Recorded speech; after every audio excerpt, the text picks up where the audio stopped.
gente faz os eventos, faz as feiras, né? Aí o pessoal vai e fala, mas não vi nada de novo. Tudo a mesma coisa. Eu falei, você tá errado. Quando você vai num evento, você tá convivendo com as pessoas.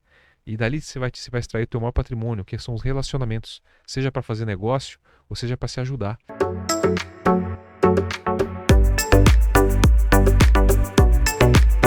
Fala família Max Crio, família da construção a seco do Brasil. Eu sou o Anderson Nunes, vou apresentar para vocês o MaxCast, o podcast da Max Crio.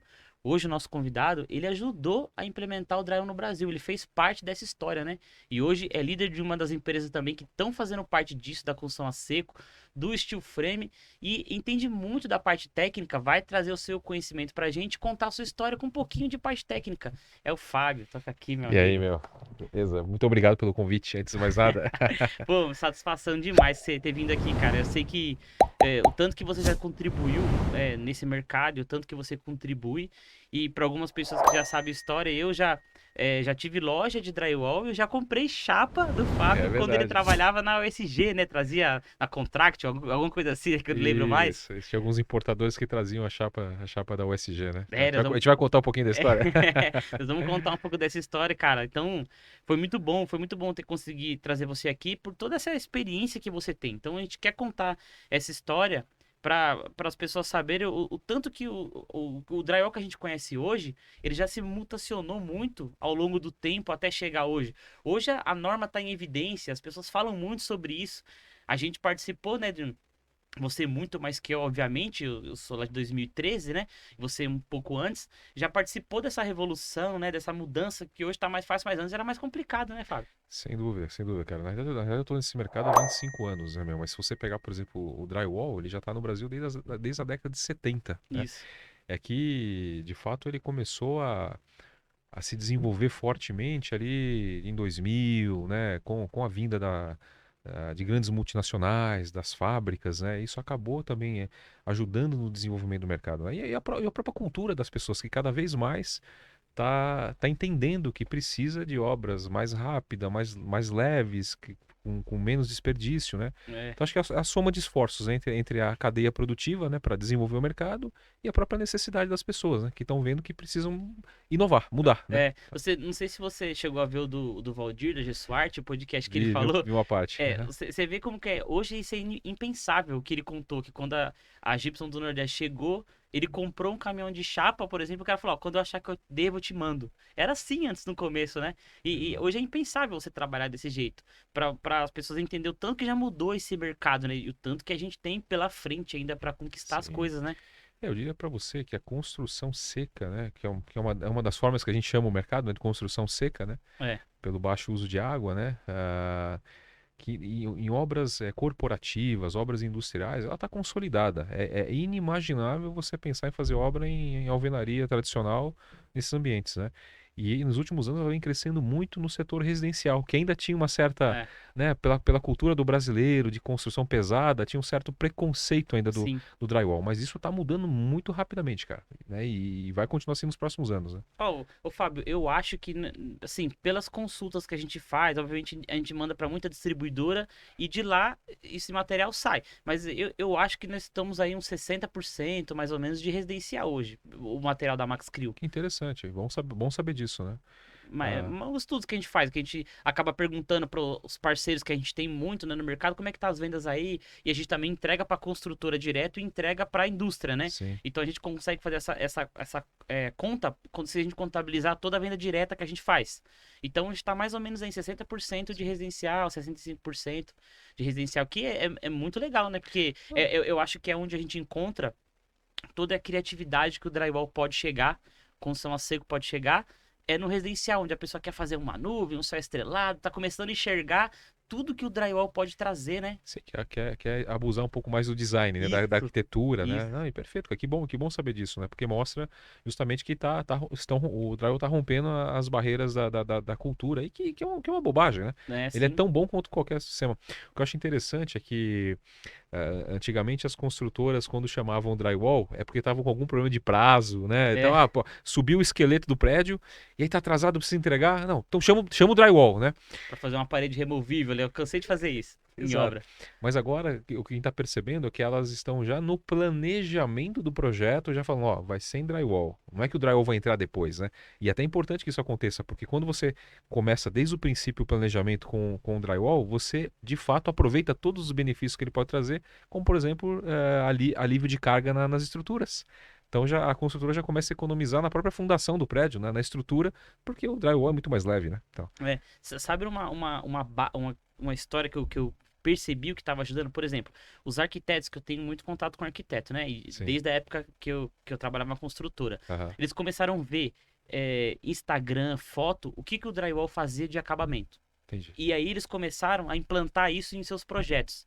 E isso veio a demanda da pessoa poder executar mais o drywall. E aí virou um círculo. Então a decoração que as pessoas faziam começou a chegar por arquiteto. O arquiteto começou a falar, pô, então quer dizer que eu posso pensar isso na minha próxima obra? Só- Posso fazer isso, posso fazer aquilo, posso deixar de fazer isso, fazer com drywall. E ele começou a passar essa demanda para quem constrói. Então isso foi aumentando esse Começou a se círculo. inspirar, né? Isso. Tem uma situação interessante parecida acontecendo, porque assim, até pelo trabalho lá na Plaquilux, a gente está muito focado, tá um pouco mais focado no mercado do steel frame, né? Depois, se a gente tiver a oportunidade, a gente fala um pouquinho também como é que tá indo. Vamos falar. Mas o que está acontecendo? Que a gente percebe que o consumidor, ou então o investidor, ele tá indo pesquisar sistemas construtivos industrializados. Ele vai na internet, ó, sistemas construtivos industrializados. Ou então ele faz uma viagem para os Estados Unidos, ele vê lá aquele monte de obra sendo feita com steel frame ou wood frame, né? Ele fala, opa, ele percebe todos os benefícios que a obra tem e fala, não, eu quero o meu empreendimento, eu quero a minha obra dessa forma. Aí ele vai até o arquiteto ou a construtora e fala, ó, meu amigo, eu não quero tijolão, eu quero isso aqui, né? É, E aí o arquiteto ou o construtor, se ele não domina a técnica, ele fala, meu, eu preciso aprender isso, porque senão eu vou perder o cliente. é. E aí eles estão correndo atrás de estudar, de se preparar para poder atender esses clientes que estão querendo o steel frame. Né? É impressionante esse movimento ao contrário, né? Quer dizer, o consumidor empurrando a cadeia produtiva a se preparar para atender essa demanda, né? Sim, Então, não, é muito bom, cara. é. Antes que eu esqueça, né? Isso aqui, ó, aqui o nossa Limpeusul que manda balde pra gente, ele Aham. entregou pra gente mandar pros convidados que vêm Pô, cara, que aqui. obrigado, Então meu. aqui Que tem uns bacana. presentinhos dele aí, Que tá? legal. Eles produzem balde e eles mandaram pra mandar pros convidados aí, parceiro. Um abraço pro Murilo, meu parceiro. Poxa, muito obrigado, hein, pessoal. Muito obrigado, viu? Eles Estou estão com carinho aqui. empenhados também em Tá. ajudar a gente nessa parte, né? Porque os baldes deles são só reciclados, então, pô, eles ajudam muito nisso, né? Que bacana, cara. Então, estão de parabéns também eles mandarem isso daí. Não, e sustentabilidade não é mais marketing, não, cara. É, É por responsabilidade, isso que eu disse que eles estão prioridade. empenhados Então, e a Max Grill faz questão de escolher essa parte também para trabalhar. bacana. Ô, Fábio, fala pra gente assim, acho que é importante para começar.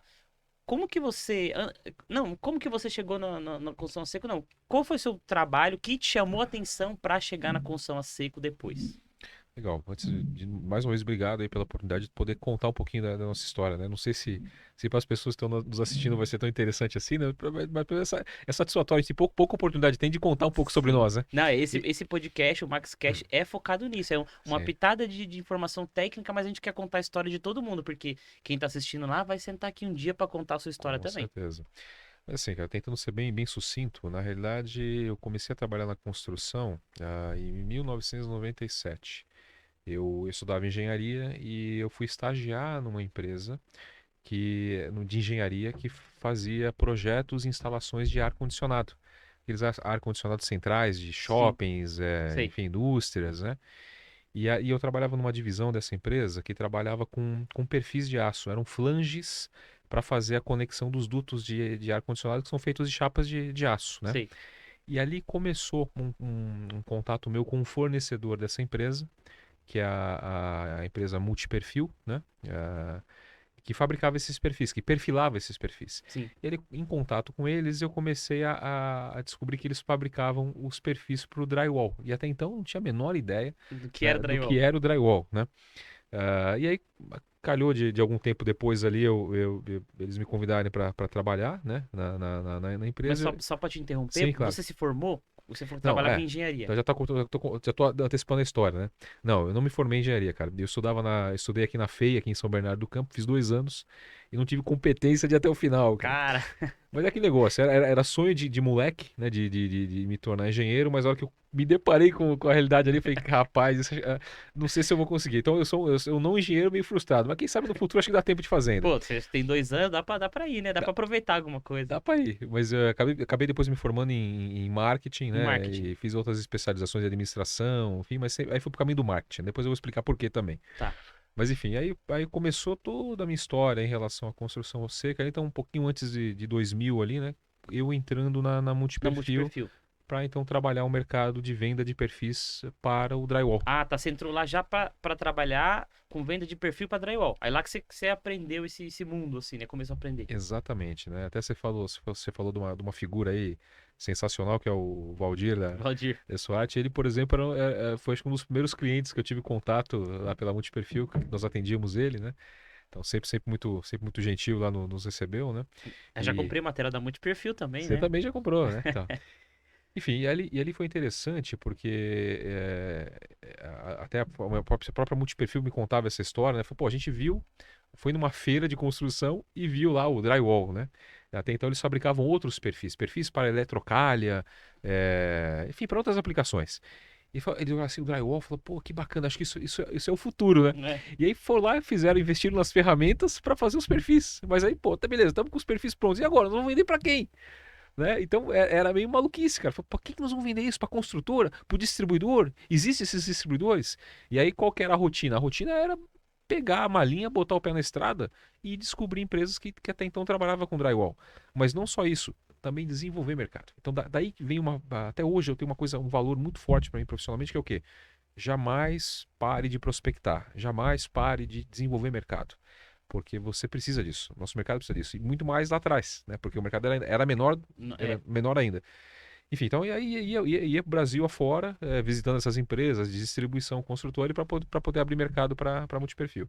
E ali foram quase 11 anos ali de trabalho nessa indústria metalúrgica, né? Então, Nessa época que você falou, aham. as pessoas, até quem assistiu do Valdir vai saber também, não era fácil comprar uma caixa de parafuso para poder fazer o drywall, pra achar uma tabica que nem existia nisso daí. Então, assim, tudo foi se mutacionando, né? Por isso que a gente sempre fala a importância das normas, onde você seguir, porque tá muito na cara. Naquela época, você tinha que bater numa porta e o cara falava assim, pô, mas drywall, né? Como que eu faço isso? Que ferramenta que eu preciso pra fazer? Com o que que eu corto, né?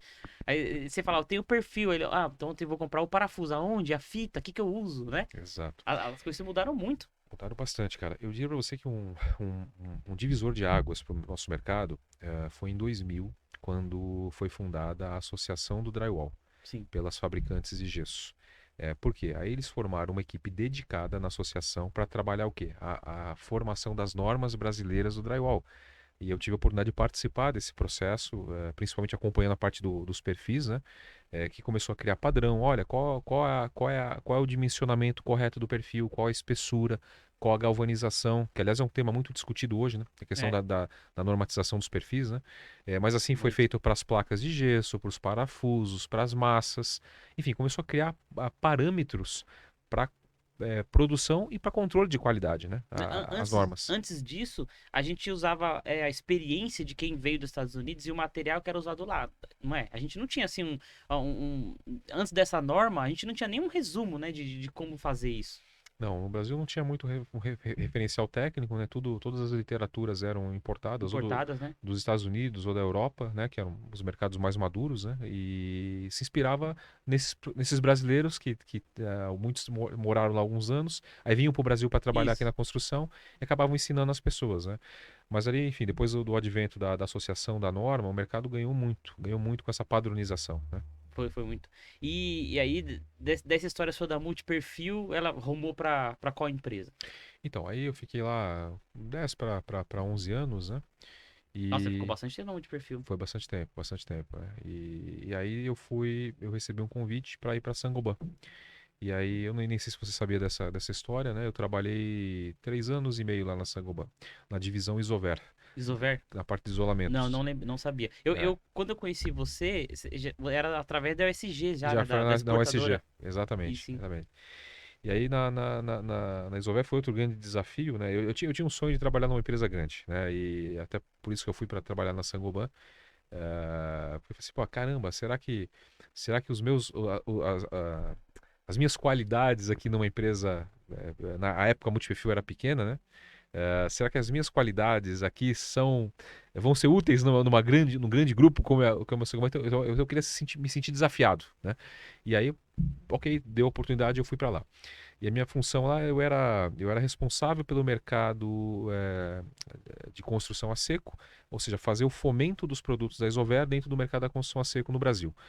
E ali eu também me deparei com outros desafios, né? Porque eu descobri que o mercado não tinha a cultura de isolar as É paredes. isso que eu já ia falar pra você, Aham. explicar para as pessoas o que a Isover faz, porque tem gente que não conhece ainda, o que eles fabricam, qual que é os produtos, né? Pois é, a Isover é uma das empresas líderes mundiais aí na fabricação de absorvedores termoacústicos. Então eles têm lã de vidro, né? Trabalham com outros materiais também, mas o forte basicamente no Brasil é a produção da lã de vidro. Inclusive a fábrica fica aqui em São Paulo, no bairro de Santo Amaro, né? É aquele rolo amarelo, né? Geralmente é isso que eles vendem, né? Isso, exatamente. Então, aí tá a lã de vidro, ela se divide em vários tipos de produtos. Então, você pode fazer a lã para colocar dentro da parede, Sim, para melhorar o isolamento, principalmente acústico, no caso do acústico. drywall, mas ela é térmica também. No caso de você fazer uma parede com perímetro externo, ela vai ajudar a isolar o calor ou o frio que seja, né? Sim, Você tem lã de vidro para fazer forro removível,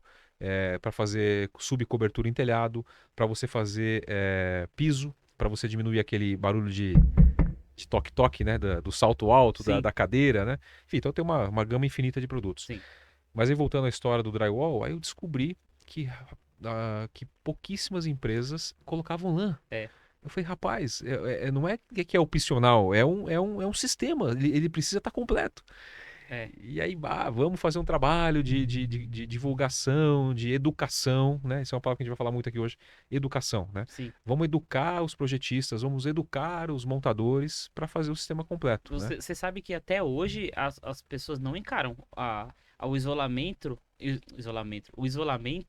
como fazendo parte do sistema. Você sabe disso, né? As pessoas ainda veem como opcional. Colocar o isolamento na parede a pessoa quer que coloca. Eles não veem isso como faz parte do sistema. O preço que é cobrado é fora isso daí. Sim. Isso é um desafio. É um desafio. Minha opinião, que os profissionais precisam se preparar cada vez mais, estudar, para poder saber defender o sistema completo. Porque o que eu vejo muito é, às vezes, o instalador, o empreiteiro, se depara lá com uma oportunidade de obra. E aí, seja o construtor, ou seja o consumidor, aperta muito ele no preço. Ah, vai estar muito caro o sistema, você precisa baixar o preço. Sim, E às vezes ele não tem argumento suficiente para defender. Não, olha, isso. se for fazer errado, eu não faço. Né? E ele acaba sucumbindo. Ele fala, não, tá bom, então eu vou tirar uma. Eu vou usar um perfilzinho mais fino aqui, eu vou, Isso. eu vou, eu vou tirar a lã de vidro, e vou dar um jeito de fazer mais barato. Só que ele tá Vou usar gesso na junta. usar gesso na junta, né? Você sabe bem, né, cara? É, Ou seja, a gente brinca que fala, começa a fazer o Frankenstein. sim. E aí o que você acha que uma coisa dessa pode dar certo? Não dá Não, não certo. dá, cara, não dá. Aí queima o sistema, queima o mercado, ele mesmo vai ser prejudicado. Sim. Então acho que a única chave é ele estar bem informado e seguro daquilo que ele está defendendo. E ele vai perder cliente?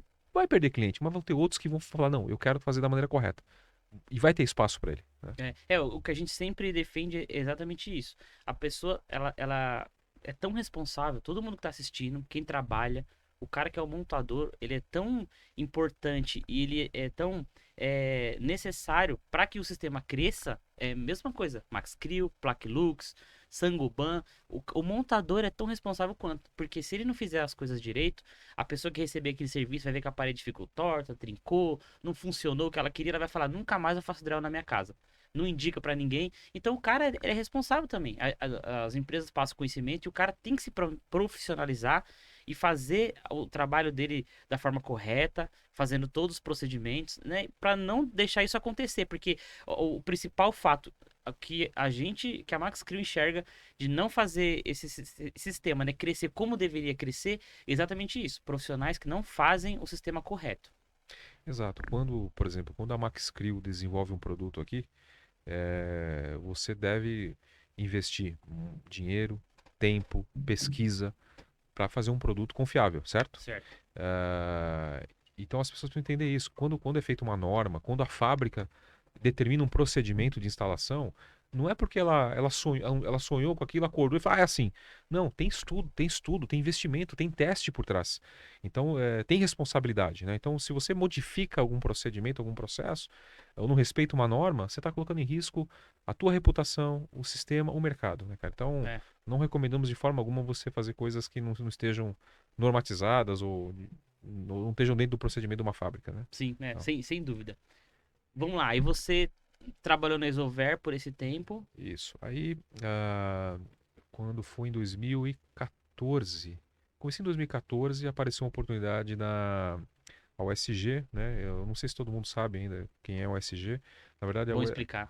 a USG significa United States Gypsum, ou mais alguma coisa, a União dos Estados de Gesso, né? E eu tinha uma ideia de quem era a USG. Eles estavam contratando um gerente geral para o Brasil, porque eles estavam querendo. Eles já vendiam alguma coisa para o Brasil, né, por intermédio de algumas importadoras, mas eles queriam estabelecer um trabalho mais forte, né? Então eles queriam ter funcionários no Brasil para entrar no mercado brasileiro. E a USG, na verdade, é uma empresa que foi fundada em 1902. Nossa. Se não é a mais antiga, é uma das empresas mais antigas do mundo, do drywall. É a maior empresa do mundo até hoje, né? Hoje ela pertence ao grupo Knauf, porque ela foi adquirida em 2017 pelo grupo Knauf. Hoje pertence ao grupo Knauf, né? Tá. Mas enfim, como conglomerado de fábricas, ela é a maior do mundo ainda, né? Em termos de produção de drywall, por exemplo. O forte dela é produção de chapa para drywall? Ela tem muitos produtos. Ela tem chapas de drywall, ela tem chapa cimentícia, ela tem forros minerais, ela tem perfis de aço, Tem massa? massa, cara, massas de acabamento, Sim. ferramentas, é um mundo de coisas.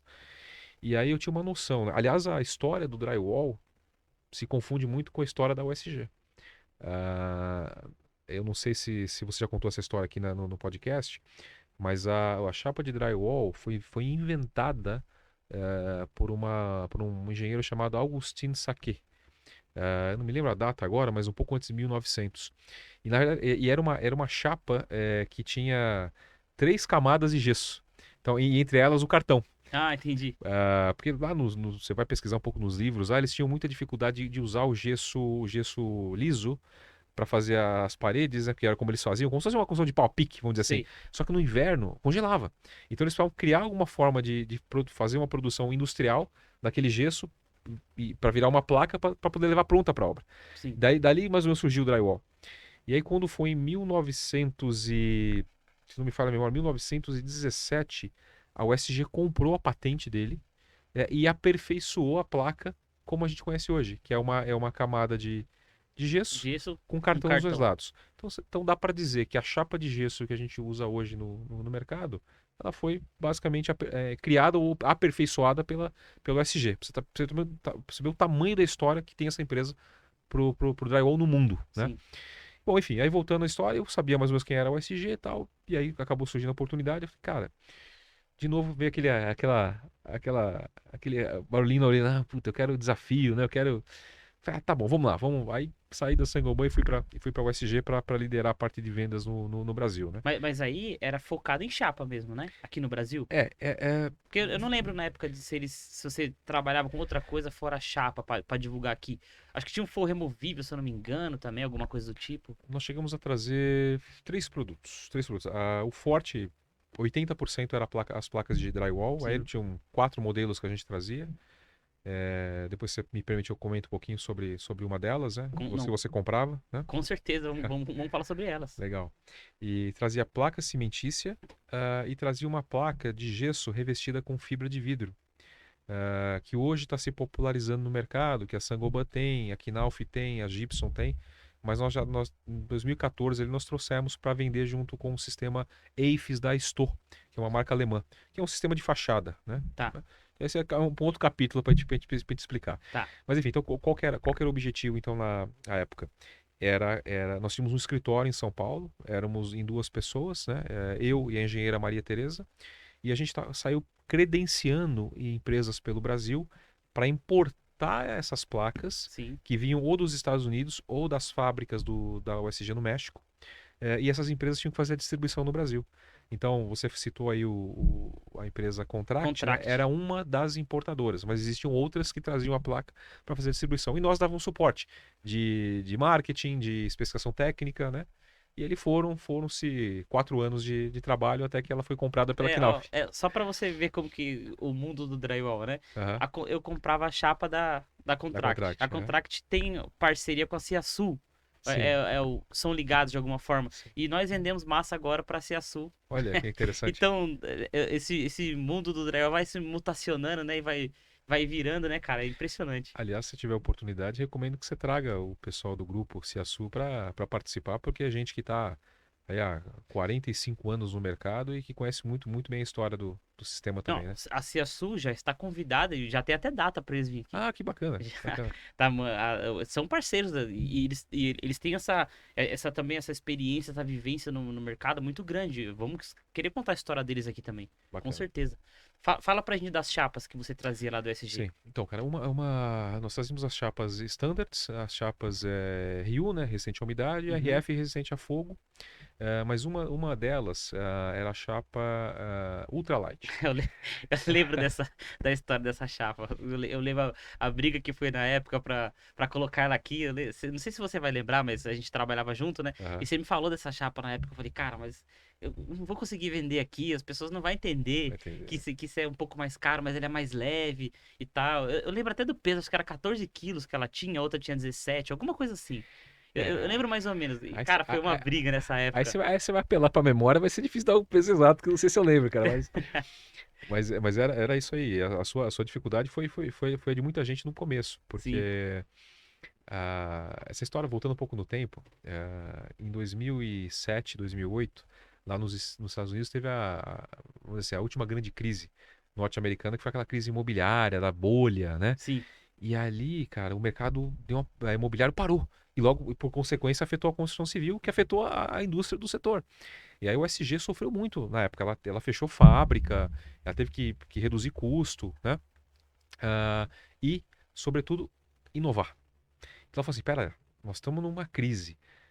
Nós temos que inovar para sair vivo dela. É. E aí o que que ela começou a investir? Ela começou a investir em aperfeiçoar os produtos que ela já tinha. Então o que ela falou assim: vamos pegar essa placa aqui de gesso, a Standard, que, ok, tá, é boa, mas vamos melhorar ela. Vamos ouvir o montador. O que que ele fala? O que que ele fala da placa? Aí o que que os montadores falavam? Ó, a placa é muito pesada. Nós precisamos reduzir o peso para transportar mais no caminhão, para ficar mais fácil da gente movimentar na obra, fazer um forro, né? Aí ela foi e desenvolveu uma placa que era 30% mais leve do que, a, do que, Isso. a- do que as placas que é a ultralight, com as mesmas características de desempenho. Sim. E, enfim, e aí nós trouxemos essa placa pro Brasil. E foi uma briga, porque ela não atendia a norma brasileira, porque era uma inovação, né? E aí isso incomodou muito a indústria nacional, né? Porque ficou preocupada ali com o produto entrando no mercado. Nós tivemos que fazer alguns ajustes na placa para atender a norma brasileira, né? E aí acabou ficando. Ela durou aí os 4 anos que a gente trabalhou, né? Mas foi uma revolução, cara. Eu acho que até, se eu não me engano, as fábricas têm agora placas mais Tem, leves, né? tem a Sangoba tem, a Knauf tem, eles têm uma opção de placa mais leve hoje. Exato. Então, assim, por isso que até hoje, cara, apesar de hoje estar e participar, né, de uma indústria nacional e defender a indústria brasileira, eu acho que a importação, se bem controlada, ela é positiva, cara, porque ela traz inovação. A Traz. gente precisa saber o que está acontecendo no mundo, né? Então, eu acho que foi o caso da USG. De alguma forma, eu acredito que a gente tenha deixado uma contribuição na coisa da inovação. Olha, a indústria aqui precisa trazer novidade, porque todas as fábricas, elas são multinacionais. São produtos que elas têm lá fora. Por que não traz para o Brasil? Quer dizer, É, agora estão trazendo sim. placas placas com mais performance, Fita, umas fitas fita, diferentes, né? A Fiba Fuse, que tá aqui da isso. Adforce. Rapaz, o mercado brasileiro é sensacional. Vamos trazer coisa boa para o Brasil, né? Sim. Então, acho que era essa era o propósito e o legado que a gente deixou um pouquinho aí com o trabalho da USG, né? Como que a chapa da SG chegava aqui no Brasil? Porque imagine que trazer chapa de lá pra cá são produtos pesados, né? Tem 17 quilos, 14 quilos cada uma. E mesmo assim ela conseguia chegar no Brasil com um preço competitivo. Conta como que era essa Sim. para chegar aqui num preço competitivo. Aliás, a placa leve, se não me falha, ela pesava 6,5 kg aproximadamente por metro quadrado. Então era bem leve. Então vinha mais no container, né? Mas as chapas, elas. É os 14 quilos que eu falei, a memória tá Exatamente, você boa. tá melhor que eu. Mas as placas inicialmente elas saíam de Miami, então ela vinha de alguma fábrica da USG nos Estados Unidos, que ela tem muitas lá, desciam por ferrovia até Miami, e lá ela tinha um armazém da onde ela exportava para a América Latina. Tá. Depois o dólar começou a subir, o frete marítimo começou a ficar caro dos Estados Unidos e a USG também tinha fábricas no México. E aí, em função desse aumento de custo, transferiu-se a produção para o Brasil, para o México. E aí as placas saíam do México, né? Saíam por um porto que dava para o Oceano Atlântico e aí desciam para os importadores. Aí, então tinha importador que nacionalizava por Recife, vinha por barco, por navio, por Sim. container. Então eu tinha carga que chegava em Recife, nós tínhamos carga que chegava em Vitória, no Espírito Santo, Santa Catarina, não era? Rio de Janeiro, São Paulo, Santa Catarina, Itajaí. Itajaí, acho que a minha vinha de lá, lembro disso É, aí. a sua vinha para Itajaí, é. E também tínhamos carga que chegava no porto do Rio Grande, no Rio Grande do Sul. Porque também tínhamos importadores no Rio Grande do Sul. E assim que vinha o produto para o Brasil e era distribuído por essas empresas que faziam a importação, né? Entendi. O custo de produção lá, será que ela era mais baixo? Ou havia alguma coisa sobre imposto para ela chegar competitiva? Porque, mais uma vez eu digo, o preço, porque era um produto pesado, esse transporte influencia muito. Ela chegava aqui quase ali batendo no preço que era vendido aqui. Sim. A placa de gesso hoje, não hoje, mas já há algum tempo, ela é um commodity. Sim, Ela é muito sensível a quê? Variação cambial, logística. E quando nós começamos, o dólar estava muito baixo. Eu lembro até hoje. Na primeira carga que eu acompanhei a importação, o dólar estava 2,20. É, olha só, então, você vê, loucura, né? no início de 2014. E aí, naquele ano, com a crise aqui política brasileira, tal, negócio da Dilma, né? O dólar foi a 4 naquele ano. Aí, puta, e agora? Como é que nós faz, como é que nós vamos fazer, né? Então, aí houve essa estratégia de mudar dos Estados Unidos para o México, porque o custo lá de fabricação era mais barato e para ainda conseguir chegar competitivo, né? Mas nós apanhamos muito, cara, com essa coisa da variação do dólar, variação de frete, né? Mas o custo de produção lá, eu acredito que eu não tenho acesso, nunca tive o acesso ao custo de produção das fábricas aqui.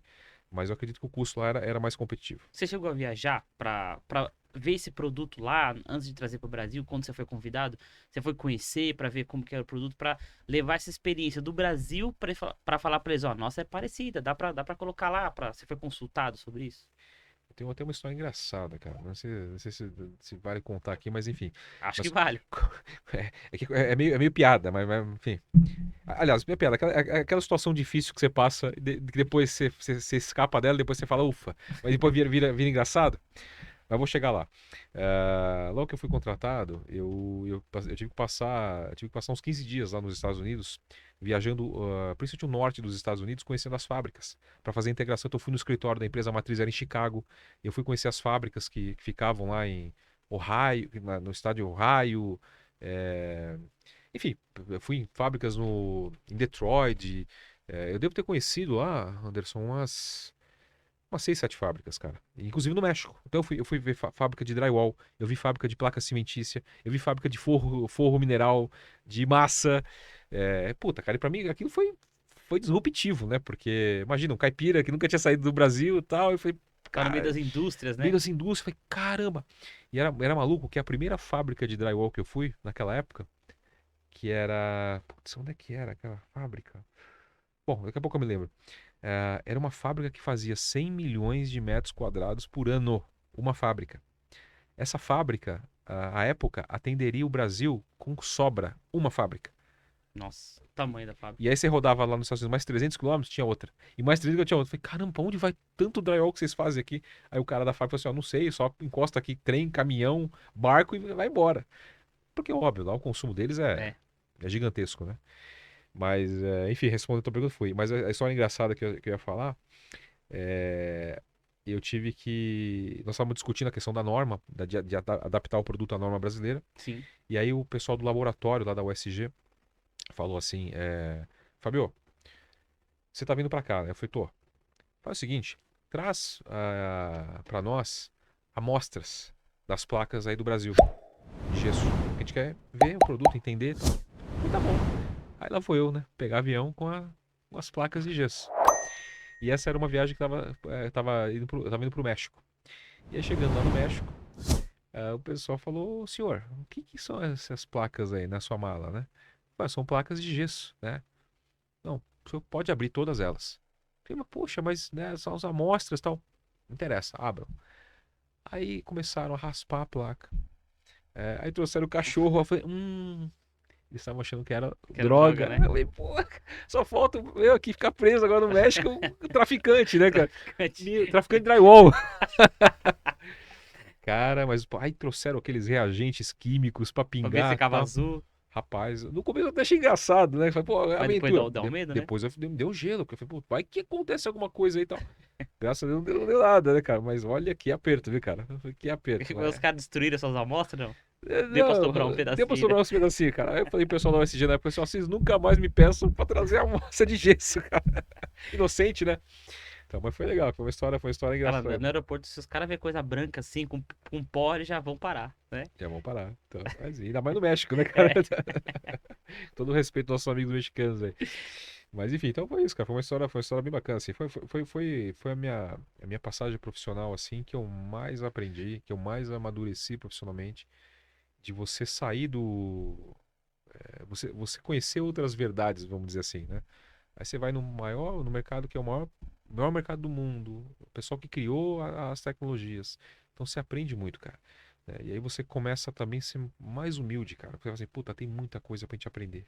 É, A gente não sabe tudo, cara. sim. Então foi bacana. Quando o Anderson veio aqui, o América, né? Aham. Ele falou sobre as diferenças de tamanho, de colocação. Mas talvez você possa falar pra gente, como você falou que teve essa adaptação, o que que teve que adaptar? Eles tiveram que mexer alguma coisa? Você pode falar pra gente quais essas diferenças que tem nas duas chapas? Sim, o mercado americano, ele trabalha com medidas imperiais, que são em polegadas. E nós trabalhamos aqui com medidas em milímetros, né? Centímetro, Sim, milímetro e sim. tal. A E a, nossa chapa é 1,25, né? exa- Milímetros. então você pega, por exemplo, a chapa de gesso, você tem aqui no Brasil, se não me engano, acho que é 1,80 por 1,20, Sim. né? É a espessura, disse. A chapa Ah, é perdão, 1,80 por isso, 1,20. A espessura é 1,25 cm. exato, que na verdade lá para eles é meia polegada, que era um pouquinho mais do que 12,5, né? Sim, Meia polegada, um pouquinho mais. Mas fora a questão da espessura até que ia tranquilo, mas o problema era a dimensão das placas. Porque lá, por exemplo, 1,20 por 1,80 para eles não era 1,22 por 1,84, um exemplo. Ah, tá. E eu falei, cara, não dá pro o Brasil, vai ter problema para fazer a modulação dos montantes e Modular, tal. né? Aí eles tiveram que adaptar o tamanho para atender o Brasil. E aí fizeram isso porque eles estavam muito interessados em realmente desenvolver o Entendi. Mas mercado foi só brasileiro. questão de tamanho, então. Foi tamanho e a ultralight nós tivemos que mudar a formulação para atender Ah, tá. para atender a regulamentação de fogo no Brasil. Então eles tiveram que adicionar alguns agregados e foi maluco isso porque eles não entendiam. Porque lá nos Estados Unidos placas standards não necessitam de requerimento a resistência a fogo, porque é uma placa standard.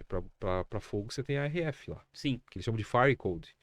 E quando nós fomos explicar para os gringos lá, olha, tem que fazer uma placa standard resistente a fogo. Ele, não, vocês estão malucos. Não precisa. Eu falei, não, aqui no Brasil precisa. Tá na norma brasileira, temos que atender a norma brasileira. E aí eles fizeram essa adaptação na formulação do produto para atender o Brasil. Eu falei, pô, cara, que moral que nós estamos, né? Fazer os americanos mudar uma formulação para atender o Brasil. Nossa. Tá, aí foi isso, cara. Foi basicamente esses De- duas E os mudanças. aglomerantes da placa? Lá ele é plaster que chama lá, não é? É plástico que eles chamam, O né? gesso é a mesma coisa do nosso aqui? Que você lembra se teve alguma movimentação com relação a isso? Do que a gente usa aqui para o que usa lá? Anderson, não sei te responder com precisão, cara, mas, por exemplo, na Ultralight, eu sei que foi acrescentado vermiculita Tá. na composição, principalmente para aumentar o desempenho a fogo. Mas o resto eu acredito que seja Mesma a coisa, né? mesma coisa. O que chamava a atenção lá é que eles tinham uma variedade de placas imensa. Então, eles tinham placas para hospital, para aguentar mais impacto. Eles tinham placas para vários tipos de placa para fachada. Sim.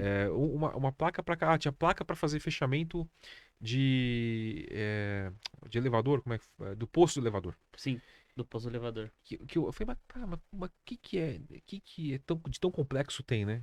Cara, você viu o tamanho dos prédios que tem lá nos Estados Unidos? Aliás, os sistemas da USG estão presentes nos prédios mais altos do mundo. O Burj Khalifa, por exemplo, eh, e outros tantos pelo mundo, porque os elevadores se deslocam com tanta velocidade que aquilo provoca uma pressão gigante. Então o sistema de parede tem que ser muito resistente, tipo um steel frame, Uhum. para suportar esse deslocamento de ar. Né? Sim. E eles têm um sistema era shaft wall, se não me engano, o nome do produto, né? Então, cara, é muita coisa, muita coisa, cara. Então, a gente tinha que fazer uns 3 podcasts aqui para contar tudo É, que tinha de. e você vê que tem muita coisa agora chegando, essas chapas que aguenta mais peso, peso por ponto, que você pode pendurar alguma coisa, estão no Brasil aí. Sim. E é muito bom, porque assim, Muito bom. agrega valor, cara. Vamos Sim. sair do básico, meu. Sim, Vamos sair do é básico. atender as soluções, né? Nosso mercado ele tem que ser um mercado diferente do convencional, que é resolver um problema. É uma solução. Ó, eu tenho isso aqui, eu quero fazer isso.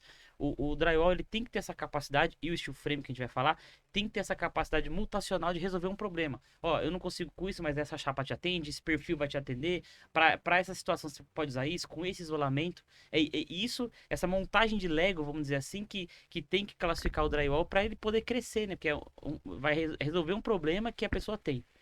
E aí eu queria fazer um comentário. A gente fala, eu escuto muito andando por aí. Nosso mercado tem problema de mão de obra. Foi do quê? De quantidade ou qualidade? Não, de qualidade. Né? O montador, bate-se muito no montador, né? Mas eu vou discordar um pouco. Eu quero bater um pouco, sabe quem? Em quem projeta. Nós temos poucos bons projetistas para o nosso mercado, cara. A gente não pode simplesmente, tem uma obra para fazer. Eu vou lá, compro os materiais na loja e levo para a obra e vejo o que eu faço.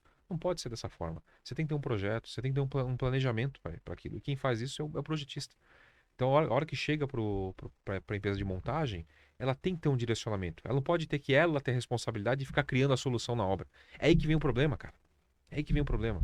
Então, não é só o montador que tem responsabilidade, é quem especifica também. Não, mas para carimbar isso que você está falando, Tá? eu, como engenheiro civil, né?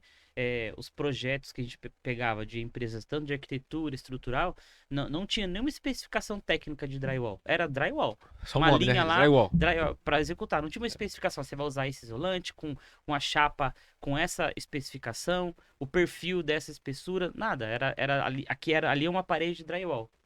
E a porta, o kit porta pronta, né? Que a gente instala em obra, para drywall, eu adaptei muitas vezes uma porta convencional. Não tinha essa porta que tem hoje, mais leve para lá. Não tinha nem essa especificação no projeto. Ele vinha o batente lá normal. Eu falei, cara, como vou colocar o batente aqui? É o peso disso. Foi adaptado na obra isso daí. Por muitas obras que eu fiz, foi adaptado na obra. Sim. Não tinha essa especificação. Então, você vê que quão importante é o projeto. Então, eu acho que a partir do momento que a gente começar a ter mais gente dedicada a projeto, a entender essa importância, o mercado vai se desenvolver de maneira muito melhor, cara, mais sustentável, né? A gente passa muito isso no steel frame também. É. E o que fez você sair da USG, então, e trilhar o nova empresa aí? Pela primeira vez na minha vida, na verdade, eu não saí, fui saído. Você foi Fui saído? saído. E aí, cara, eu me dediquei muito, cara, muito, Muito muito. esforço, né? Na verdade sempre foi assim, cara. Eu nunca consegui fazer nada meia boca. Eu sempre me entreguei, né? Mas ali na USG eu gostava, cara. Eu realmente tava realizado ali pelos desafios e tal.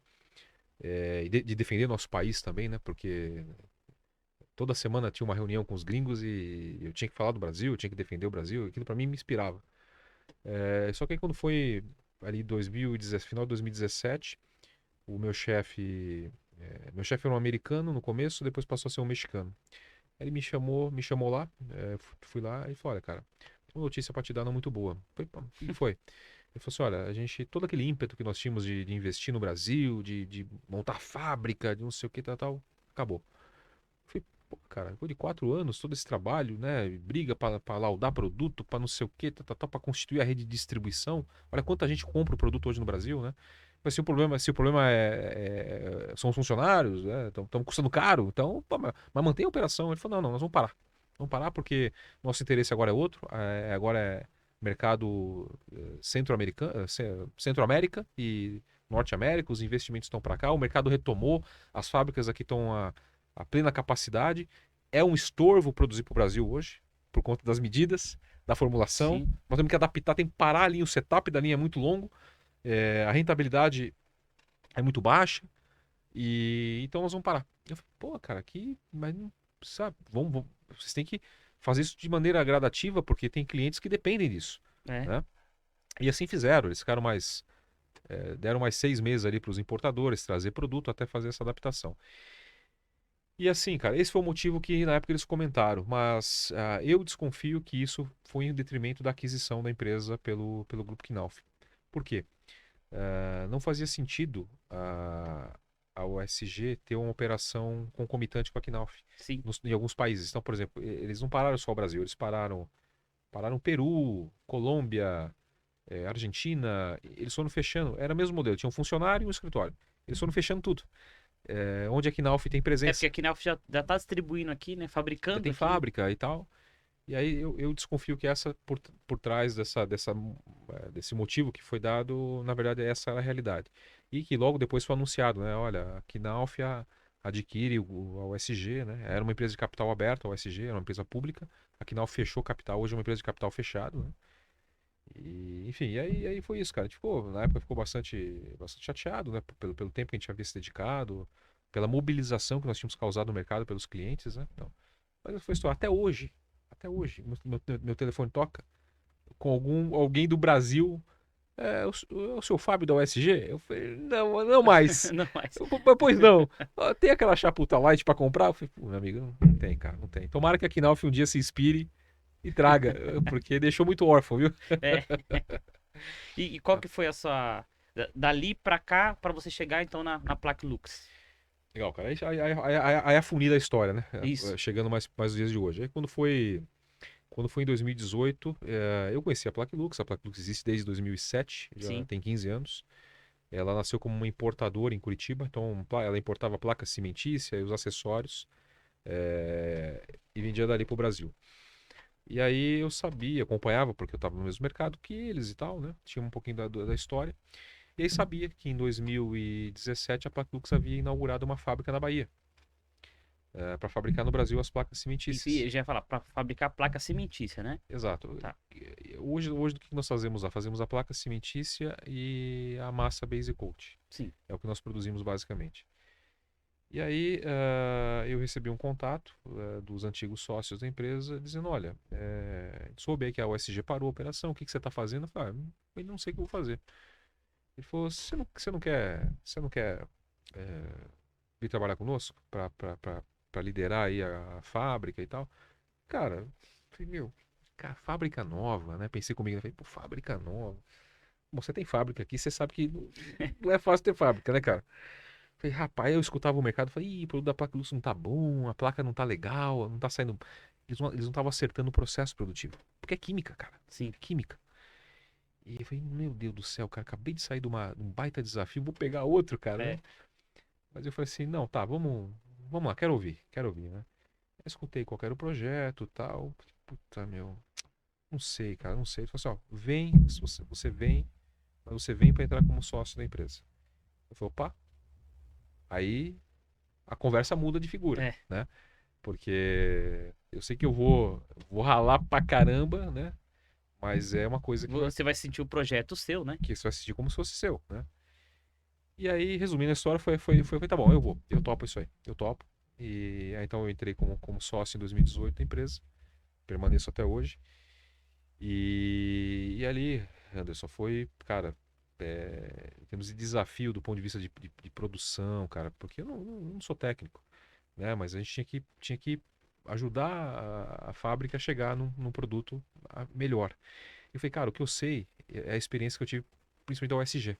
Cara, vamos se inspirar nas placas deles, vamos copiar, cara, num bom sentido, né? Porque assim, cara, não é uma vergonha você copiar aquilo que tem sucesso, ou aperfeiçoar, né? E assim nós fomos, cara, pegando ali referências do mercado, principalmente americano, alguma coisa europeia e tal, para lapidar o produto. E quando foi em 2019, nós chegamos numa formulação que é o que a gente trabalha hoje e que é que está muito confiável, né? E aí a coisa começou a sair daquela dificuldade e tal, e começou a engatar uma. Engatar. Essa chapa que vocês fazem hoje é aquela que eu já vejo bastante propaganda que ela faz Aham. curva e tal. Que você consegue curvar ela. Exato, cara. E até te agradeço a oportunidade de poder explicar um pouquinho, porque o mercado não tem muito discernimento. Não, legal, vamos falar sobre isso, é importante. Porque hoje o mercado olha, fala placa cimentícia. É tudo igual. E não é. Você tem basicamente duas grandes famílias. Você tem as chapas de É, eu ia fibrocimento. falar isso daí. Tem a cimentícia de fibrocimento, né? Isso. E você tem a cimentícia de cimento mesmo, que é a nossa. Sim, Basicamente, hoje você só tem duas no Brasil. Você tem a nossa, que é fabricada no Brasil, e você tem uma importada pelo grupo Knauf, que é a Aquapanel, sim, tá? Então, as placas cimentícias de verdade, elas não são laminadas, né? Porque a fibrocimento, ela é cimento com fibra de celulose ou fibra sintética sim, e laminada, né? Aí algumas são autoclavadas para fundir essas lâminas, outras não, enfim. sim. É um outro tipo de produto. A no- A cimentícia é como se fosse base de cimento mesmo, né? Uma pasta, não é? Alguma coisa assim? Isso, a nossa ela leva cimento Portland, perlita, que é um mineral, vermiculita e outros agregados Tá, que formam uma pasta, e essa pasta ela é reforçada por duas telas de fibra de vidro, uma em cima e outra embaixo. tá. Então ela é mais ou menos como uma placa de drywall. É, bem parecido, né? Exatamente. Então que você ganha com isso? Você ganha uma placa extremamente leve, dependendo com que placa você compara, ela chega a pesar 30% menos. Você faz curva com ela, você corta com estilete. Sim. Isso é uma vantagem, porque as outras você precisa de serra para cortar. E ela é uma placa que ela é estável dimensionalmente. Isso o pessoal tem que começar a prestar atenção. Todo substrato de fachada, como você tem ali ação de temperatura, umidade, Sim. a tua placa ela tem que ser o mais estável possível para não ficar contraindo e dilatando. Cara, aí, isso a gente precisa parar para falar um pouco. Só para explicar, o que você tá falando é que ela é uma placa que ela vai sofrer menos dilatação, ela vai ser menos movimentação. Exato, E cara. esse é o principal ponto do problema nas fachadas. É utilizar a chapa errada, espessura errada, é aí que aparecem as trincas. Porque lá é diferente do drywall. O drywall tá dentro de um ambiente controlado, né? É mais fácil. Numa fachada, tá com incidência de recalque, de vento, de cisalhamento, de força, tudo. Se você não utilizar, aí vai o projeto, vai principalmente a recomendação do fabricante. Eu garanto que na Plaque Lux tem lá uma tabela de onde você usar cada espessura de chapa. Se a pessoa não seguir isso daqui, dá trinca. Eu falei no outro episódio, acho que foi no anterior que estavam comentando sobre isso. Eu já cheguei em ver fachada com placa de 6 milímetros, fachada. E tava escrito no pallet lá em cima que era para uso interno. O cara comprou o pallet, no pallet tinha uma mensagem e ele tava colocando na fachada. Porque trincou, obviamente, ele chamou a gente, né? Então, esse tipo de coisa é o principal, cara, na cimentícia, né? Eu só queria fazer esse adendo para você explicar bem isso que é assim, de uma maneira mais clara para as pessoas, né? Perfeito, cara. Você falou tudo, Anderson. É muito injusto qualquer placa, cara. Às vezes você vê uma fachada com uma fissura. Aí você fala, o sistema não presta. Ou, Sim. aquela placa cimentícia não presta. A massa não presta. A massa não A pessoa presta. vive falando isso e as pessoas não entendem que massa não é para segurar cisalhamento nem força de arranque. Massa é de acabamento. O que segura o cisalhamento, a trinca, vamos ser bem claro, é o sistema como um todo. Passa uma massa numa parede e fica lá esperando ela trincar, ela não vai trincar nunca. O que trinca é o sistema que não está feito corretamente ali. A massa não é feita para segurar uma trinca. Nós estamos falando de uma placa, ela não é, assim como a massa, ela não é estrutural, ela é uma vedação. Sim, Então, se você tiver esses fatores agindo ali, tem um limite de suportar. sim. Vai ter problema, né? Então, o primeiro passo é o quê, cara? Ter projeto, a estrutura também tem que estar bem resolvida. A gente vê muita obra por exemplo, de De fachada fachada com drywall. com perfil Com perfil drywall, drywall. com metalon. Sim. É, Metalon. cara, não funciona, não funciona. O pessoal tem que entender de uma vez que não funciona. Sim, Então, assim, qual o projeto estrutural? A estrutura está bem travada, está bem resolvida? sim. Né? Aí, ok, Tá vamos. dimensionada para o que ela está sendo executada, né? O projeto, você vai fazer uma fachada, onde vai ser, qual altura vai ser, qual tamanho vai ser, precisamos dimensionar isso num projeto. Sim. Eu vou partir pro meu substrato, né? Que placa que eu vou trabalhar, né? Deixa eu entender. Quem que eu gosto mais? Eu gosto da marca X, Y, V. Ok. A marca que eu escolhi, Sim, me ajuda na especificação? Qual a espessura de placa adequada que eu uso aqui? é Qual que isso é o aí. tratamento? Eu posso fazer base coat ou ela tem que ser junta aparente? Porque ela vai trabalhar mais. Entendeu? Então, assim, é você entender a concepção dos materiais para você especificar de acordo com a tua necessidade. Claro. E outra coisa também tem que acabar. Não existe uma solução única pro Brasil inteiro, cara. Isso, Você é isso tem que eu que. falei, tem que dimensionar altura, onde você vai fazer, até porque a chapa de 6 milímetros da sua empresa não é a mesma da outra empresa.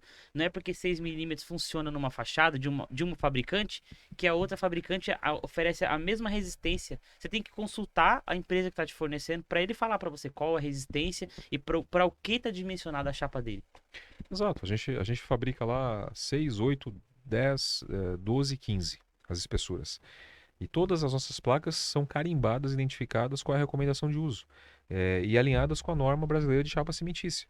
Sim, Então, por isso que é importante você ouvir a especificação do fabricante, né? Não é tudo igual, não é tudo é, igual. Mas enfim, então aí a nossa fábrica lá foi uma atitude bastante ousada e arrojada, empreendedora, né? Dos fundadores, que hoje não pertencem mais à empresa. É um desafio ainda hoje para nós, porque é uma fábrica muito grande, com uma alta uhum. capacidade. Você estava comentando, acho que Sim. vamos fechar esse Claro, ciclo claro, desculpe. sobre a chapa cimentícia e a Ah, de tá. fibrocimento. A diferença, você falou várias coisas, eu queria que você falasse sobre a parte de acabamento, que a Boa. cimentícia, você falou, a gente estava comentando sobre a parte de dilatação, mas eu acredito que ela é mais bem acabada também na lateral, porque ela necessita de fazer um acabamento depois, e a de fibrocimento pode deixar de uma forma acabada, certo? Rústica. Isso. As de fibrocimento, algumas delas podem ser utilizadas sem nenhum tipo de acabamento, ou seja, Sim, aparentes. aparente. Então, se o arquiteto gosta, etc., é a melhor placa para isso, Sim. tá? As placas de cimento, que é a nossa, da Knauf, não podem ser utilizadas externamente sem renderizada, que a gente chama, com base coat, que Tá. é a massa de cimento, tá? Então, elas precisam ser acabadas, elas precisam ter tratamento de junta, é feita também uma dilatação, mesmo que a placa não é estável, ela precisa ter uma dilataçãozinha ali Tem que ter pela. uma ancoragem ali, sempre tem. Exato, porque você pode ter uma movimento de estrutura por pressão de vento e tal, então ela Sim, tem que ter um espacinho ali para não cisalhar. Se tiver colado uma na outra, ela vai cisalhar. sim. Então você tratou ali com junta, a junta com base coat, e depois você passa o base coat na placa inteira, você vai ter uma fachada uniforme e que não vai dar problema de fissuração de trinca, tá? Então, basicamente é isso. E é uma placa mais rústica. Então, ela tem que ter esse tipo de tratamento. Então, depende, de novo, depende da necessidade do cliente. Qual que é o seu objetivo? Ah, é uma fachada monolítica. Ah, não, quero uma fachada com junta aparente. Aí você escolhe o produto. É Sim, assim que tem que ser, né? sim. Uma coisa importante que eu queria conversar com você. Por que que chegou o Base Coat? Que até um tempo atrás não era tão difundido, podia existir, mas não era difundido. Era o tratamento de juntas, a Max Steel tem a massa cimentícia, vocês também devem ter. E aí, chegou-se de alguma forma para cá que em toda, que eu já digo que não é, a necessidade do Base Coat, não em qualquer obra que você vai fazer que você vai usar Base Coat, Sim. mas por que chegou esse reforço do Base Coat? Sua opinião, tá? Primeiro. E depois você me passa informações técnicas. Foi para resolver um problema que estava acontecendo nas obras de trinca. Então, assim, ó, já que não executam direito, vamos criar um sistema que reforce ainda mais? Ou porque realmente necessitava desse sistema para complementar a chapa de cimentícia? Muito boa a tua pergunta. Muito boa a tua pergunta. Eu diria para você que as duas coisas, talvez. Então, tinha esse desespero para resolver o problema, né? Porque demorou-se para de fato admitir as falhas de projeto, ou a característica dos materiais, né? Sim, Então, precisamos resolver de alguma forma, né? E já tinham ali feito um monte de forma de invenção e não resolvia, né? E aí começaram a olhar lá fora. O que faz lá fora? Qual a solução que usam lá fora? Porra, Base Coat, né? Eu escuto muito, quase todo dia eu escuto críticas no mercado em relação ao Base Coat, no sentido de, pô, vocês não falam que é obra seca? Aí eu tenho que, no final da obra, eu tenho que bater massa para fazer como se fosse um reboco. Porra, não é um reboco, é uma camada de 3, 4 milímetros. 5 no máximo, né? E eu digo o seguinte, olha, concordo com você, mas por enquanto, o que a gente sabe que funciona é o base coat. E não é só para questão, no caso da placa de cimento, que ela é mais estável, ele não tem só a função de tratar a questão de evitar fissuração, mas ele tem a função de uniformizar a fachada, para ficar aquela fachada mais bonita. Não sim, ficar aquela fachada toda ondulada, com marca de de junta, junta. né? Mas É, só para deixar claro, a junta ainda é necessária. A ancoragem ali com a cimentícia, com a massa cimentícia, sempre é necessário. sempre é necessário. Porque ela vai fazer esse encontro das chapas e vai evitar o cisalhamento, né? É importante falar. Porque tem gente também que fala assim, bom, eu vou usar Base Coat na minha obra, eu não preciso da massa cimentícia para fazer ancoragem. Não Aham. façam isso. Faz o sistema completo, é a mesma coisa do jeitinho. Criou-se o Base Coat, aí as pessoas agora não usam mais a massa Não, para tem que ancoragem. ser uma coisa, são coisas distintas e as duas são necessárias. As É duas são tratame de necessárias. junta e o base coat, né? Sim, Então assim, eu acho que ele veio num primeiro momento como solução para resolver os problemas de fissuração, mas depois entendeu-se que ele é um complemento. uhum, Ele tem necessidade. No nosso caso, a gente dispensa o uso do base coat quando você vai fazer uma parede interna, uma compartimentação de galpão, ou você vai fazer um acabamento com cerâmica. Aí você não tem necessidade de você usar o base coat. Mas se é um acabamento de pintura lisa, textura, para você ter um resultado bom e de longo prazo, ele é necessário. E talvez um dia vão inventar outra coisa. E aliás, só complementando, é uma coisa que a gente está trabalhando bastante forte agora na Placlux, e o mercado também, é o sistema AFES, que é com o EPS ou o XPS.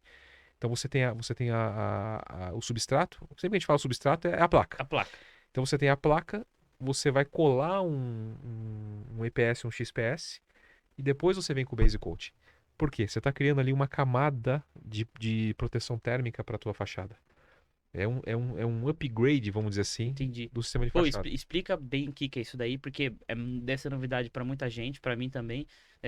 Na frente da chapa cimentícia você vai colocar esse XPS. O que é isso? Que material ele é? Então, a gente vê muito comum o EPS, né? Ou o XPS, que seria o equivalente ao polietileno, ou poliuretano. Tá. Se você quer dinheiro, você sabe É, mais que eu. isso aí já clareou mais. Mas a gente, por exemplo, adota por enquanto só o Tá. Qual EPS. que é a espessura? A gente trabalha, tem um tipo de EPS específico. Não é o EPS que o cara compra ali no depósito da esquina. Tá. Ele tem densidades específicas e tratamentos para que ele seja, para que ele não propague chama, porque senão o Sim. corpo de bombeiros não aceita. Então hoje a gente trabalha com tipos que vão do TF4 ao TF7, que varia a densidade. Então tem densidade de 18 quilos a 32 quilos por metro quadrado. Outra variação, espessura. Eu posso trabalhar com. Hoje a gente trabalha com desde 25 até 50 milímetros. Ah, mas como, Fabio? Como que você escolhe?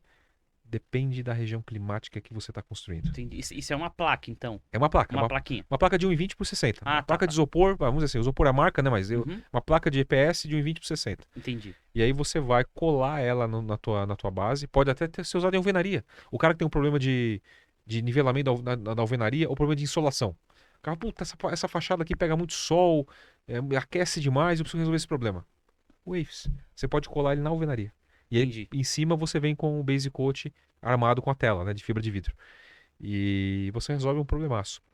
E pro sistema steel frame, ele é show de bola, porque ele também ajuda a evitar um negócio que talvez seja uma das questões que mais vai chamar a atenção do steel frame do ponto de vista de patologia nos próximos anos, que é a condensação, é a troca térmica. A parede de steel frame, ela não é oca. Você tem vácuo ali, você tem um ar. Sim. Se você tem troca térmica ali, você pode ter condensação dentro da cavidade da parede.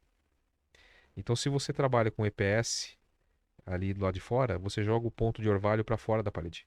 Então, se escorrer água, ela vai escorrer por fora e não dentro da parede. Entendi. Você imagina condensando dentro da parede, o que pode acontecer? Pode oxidar o aço. Dá uma umidade ali, né? Exato. Então, esse é um tema, cara, que cada dia que passa eu tenho visto no mercado os técnicos discutindo mais como aperfeiçoamento do sistema. Então, acho que até te recomendo um dia, de repente, fazer um tema só sobre fachada, tecnologia para fachada, que. Não, vamos só pincelar uma coisa É, que é importante. Não sei se claro, você vamos lá. vende na Placlux tudo, mas Aham. quais são os tipos de chapa ou de substrato para o sistema de steel frame? Tá. Tem a cimentícia, a fibrocimento, o que mais temos ali para colocar? Você tem basicamente no Brasil hoje, eu diria que então você tem a fibrocimento, você tem a cimentícia, você tem muita gente trabalhando com madeira, Madeira com OSB? USB, o plywood, e você tem uma chapa de gesso revestida com um tecido de vidro, que o nome técnico é Glass Matte Sheeting.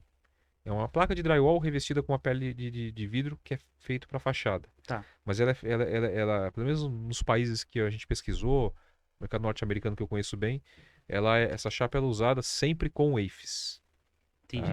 Ou seja, você precisa de uma barreira térmica e de umidade para proteger o gesso, que é o núcleo da chapa. Então, basicamente, estão repetindo. Você tem fibrocimento, cimentícia, madeira, OSB ou plywood e as glass mat sheeting, para servir como base para esse sistema. Tá. É, se você puder pincelar rápido se qual é a diferença, e se existe a diferença, do steel frame pro light steel frame. Por, por que implementou-se esse nome? Qual é a diferença básica disso? Hoje no mercado a gente fala, né? O steel frame, né? O steel frame, mas o nome correto seria o light steel frame. Porque se você está falando steel frame, você tá falando que é uma estrutura Sim, de aço. Steel, estrutura, steel, aço, frame, estrutura. Estrutura de aço. Então ela pode ser leve ou pesada, sim, né? Então não descreve muito com especificidade. Agora, quando você fala light steel frame, você está falando que é uma estrutura leve de aço. E inclusive a norma brasileira de steel frame que foi publicada no final de maio, né, que foi uma conquista para o mercado. sim. É óbvio que essa norma ela vai ter que evoluir agora, etc., vai ter que ser aperfeiçoada, mas ela já foi uma conquista. O nome é Norma Brasileira de Light Steel Frame, que significa que são estruturas que vão de 0,80 a 3 milímetros. Então, o que for de 0,80 a 3 milímetros é considerado light steel frame, Sim. com uma exceção para cobertura, que pode usar aço de 0,65 para fazer aquele perfil tipo cartola, que é o ripamento metálico do Sim, telhado. sim. Mas basicamente é de 0,80 até 3 milímetros, é o light steel frame. E Legal. passou disso é aço pesado. Ô, Fábio, fala pra gente qual as dificuldades que você vê pro drywall, pro light steel frame crescer no Brasil e o que você acha que tá ao nosso alcance pra gente continuar fazendo, né? Primeiro, eu acho que é esse MaxCast. Isso contribui muito. A gente estava falando um pouquinho antes de iniciar, né? Mas eu acho que basicamente, Anderson, a comunicação, né?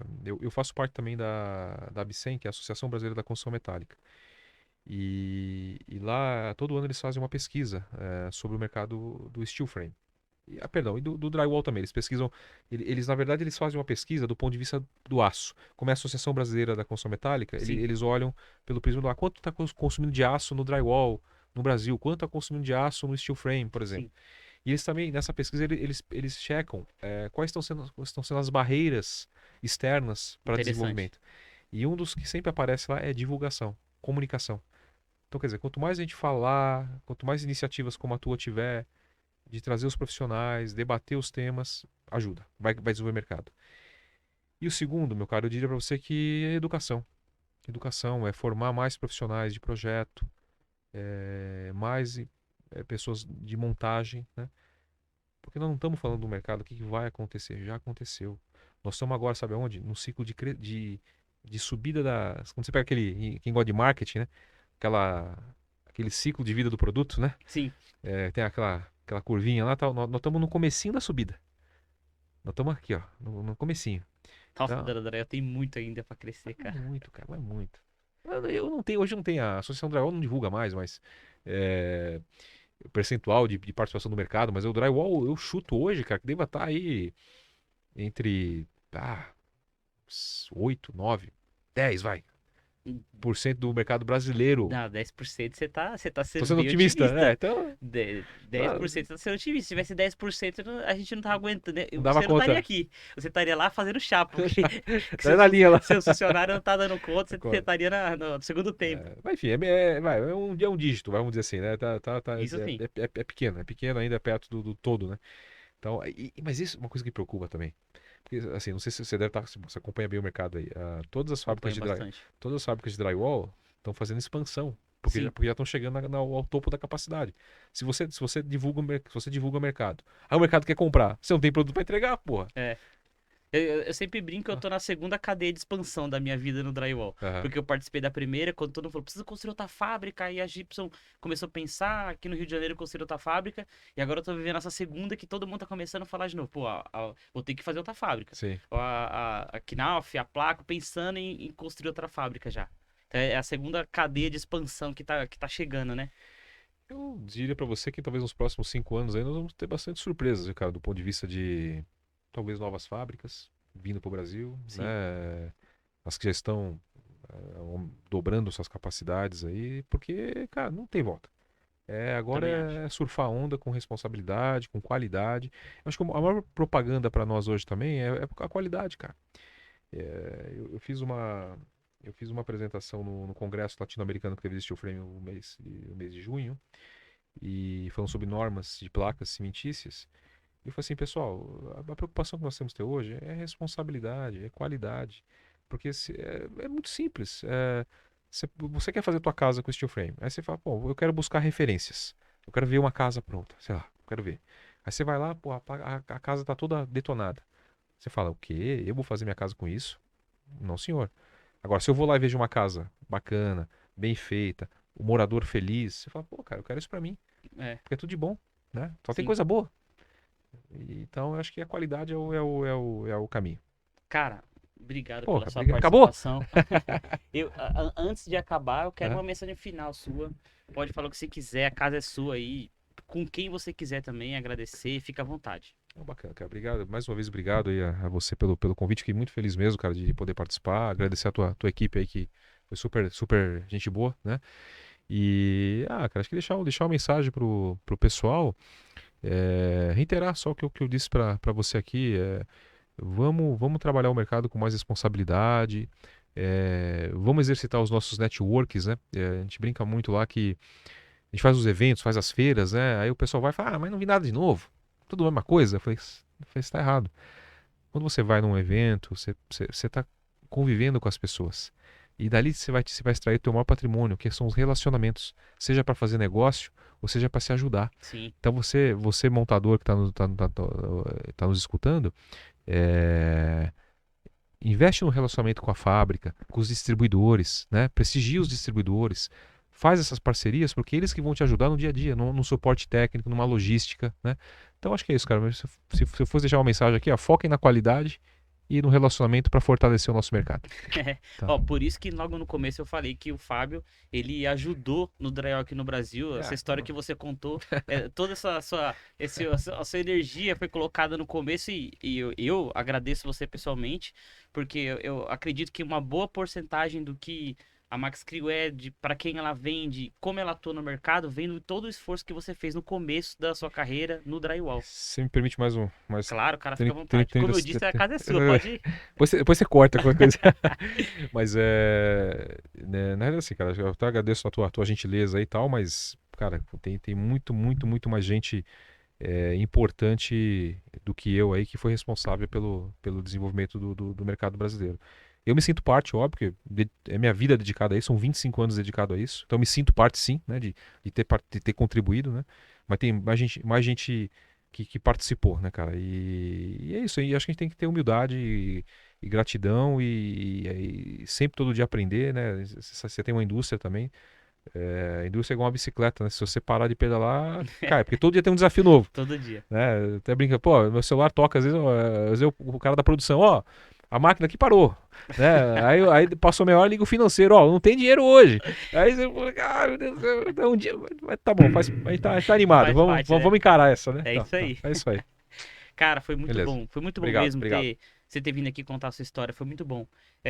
A única coisa que eu peço pra vocês agora, né? O nosso pedido sempre é pra vocês se inscreverem no canal. A pessoa que tá aí do outro lado agora vendo o Fábio contar a história dele no mercado do drywall, se você vai estar aqui contando a sua história, então você se inscrever no canal, você vai fazer isso aqui crescer. Eu espero de verdade que você que esteja aí um dia esteja aqui contando a sua história, que seja uma história vencedora, que com certeza vai ser. E se você precisar da Max Crio, você pode contar com ela. Vem comigo, ó. Aqui é top.